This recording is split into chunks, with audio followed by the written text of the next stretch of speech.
হারুবাবু ছাতাটাকে বেশ শক্ত করে আঁকড়ে ধরলেন। ভাবলেন, যা থাকে থাকুক কপালে, কাছে আসতেই দু চার গা কষিয়ে দেবো। হারুবাবুর মনে পড়ল ছেলেবেলায় তিনি জিমন্যাস্টিক করতেন। 2-3 বার তিনি হাতের মাসেল ফুলিয়ে দেখালেন এখনো শক্ত হয় কিনা। আর একটু সামনেই কালীবাড়ি। হারুবাবু তার কাছাকাছি আসতেই হঠাৎ রাস্তা ছেড়ে ঝোপ জঙ্গল ভেঙে প্রাণপণে ছুটতে লাগলেন।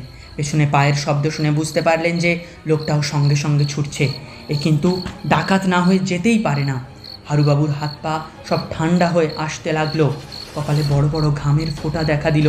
এমন সময় হঠাৎ শোনা গেল সামনের ঘাটের পাশে বসে কারা যেন গল্প করছে। শোনামাত্র হারুবাবুর মনে সাহস হলো। তিনি ধাঁ করে ছাতা বাগিয়ে সিংহ বিক্রমে ফিরে বলেন, তবে রে, আমি টের পাইনি বুঝি?